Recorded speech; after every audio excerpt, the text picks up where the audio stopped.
shares are way down from their high a year ago, but you had a big pop after these results. What is it that you think that investors aren't getting about the long-term story? Well, the first 10 years is about delivering innovation to where the customers were, which is on-prem. And we are doing bite-sized infrastructure, which is a big innovation in itself. The next 10 years is to really take the customers to where they need to be, which is cloud. So in the last 2 years, we said, look, we've got to prepare for the era of cloud, to re-architect the business model, went from hardware to software. Customers applauded. From software to subscription, which is even more bite-sized infrastructure than ever before. I think they're asking, ooh, wow, what's going on? And I believe it's just about the transition of the model that we need to do a better job explaining. That must involve some pain internally. I mean, how are you navigating that transition? A big part of this is going back to the history of other companies that have gone through the transition. I mean, I sit on Adobe's board and I've learned a lot about transitions. Adobe is one, Microsoft is another, Autodesk, PTC. There's so many companies that have gone through it. Now, what makes it harder for us is because we had to go from hardware to software and software to subscription. And never before in the history of IT has any company done this kind of a transition. How long is it going to take? Probably another year, couple of years, I would say. Typically, it takes 4 years for most companies. And once you get out of it, you're ready for the future, which is cloud. So VMware just did 2 huge deals.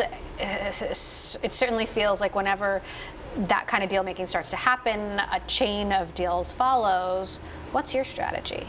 Our strategy is to focus on ourselves and customers. At the end of the day, they have done some chunky deals. We think we can do a lot of that with open source and do a really good job of really making enterprise-grade products possible using open source stuff. I mean, Doesn't that turn up the competition for you guys? It does, and at the same time it doesn't, because both of us are coming from our own positions of strength. And they're coming from a position of strength of an install base. We're coming from a position of strength of a disgruntled install base. And at the same time, data and design, we make things much simpler than what any other company in our space actually does. So how do you plan to become more profitable? 2 parts. One is people confuse profitability with what we do with deferred business. We do have a lot of deferred revenue that sits on a balance sheet and waterfalls over time to P&L.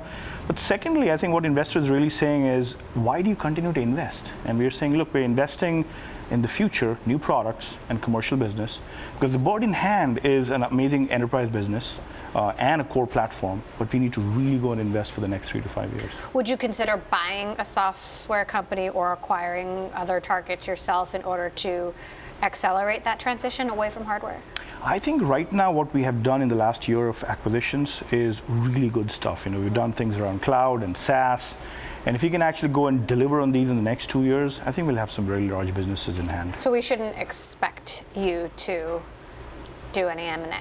Well, we continue to evaluate, but at the same time, our hands are full right now, the next 12 to 18 months. Really make sure we've done an amazing job of the transition, and then deliver on the acquisitions of the last 12, 18 months. We're in the middle of a trade war. Markets are volatile, lots of geopolitical and macroeconomic uncertainty. How do you think that will impact trends in the enterprise market in general over the next year? I mean, some computing will actually shift as manufacturing shifts and other such things. So we have to just build agile infrastructure. Shift from where to where? Maybe from China to some other country. Maybe Southeast Asia, maybe India. You're talking about how India is trying to woo Apple. So I think some shift will happen. There's going to be some tectonic shifts. The question is, how agile can these companies be? A lot of manufacturing needs to be even more agile than before. 5G is coming. The fact that things are becoming smaller, need to be more secure. So in many which ways, it's great for businesses like us. We can sort of imagine how much work it takes to move a physical supply chain from one country to another, but how difficult is it to move the computing from one country to another?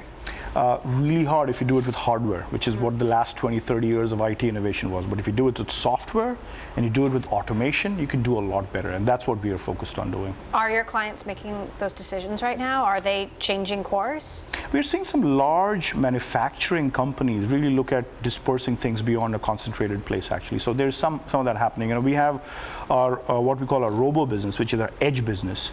And we're seeing a lot of edge happening, compute on the edge happening. And a big part of that is really more than a concentrated place. Can you really go and disperse some of this stuff? So you're saying moving from potentially China to dispersed across many other Yeah, exactly. I mean, whatever happened 20 years ago when people moved away from, let's say, US and Europe to China is probably going to happen away from China to other countries as well. So does the trade war impact your business? Is it impacting the decisions that you're making? In many ways, it's actually helpful because people are looking for more agility, more dispersion of the cloud, but you still have a centralized control plane. How do you get the economies of the cloud without really having one large place is actually great for Nutanix. So how does the next year, given all of this uncertainty, look like for Nutanix? You know, we are planning quarter to quarter because anyway we have to go through our own macro of subscription. But as we go through our own macro, we are actually being more methodical in the way we should plan because, you know, annual planning is almost dead. You have to really do quarter to quarter stuff because everything is more agile, more bite-sized. Does that make it harder to think about the long-term vision?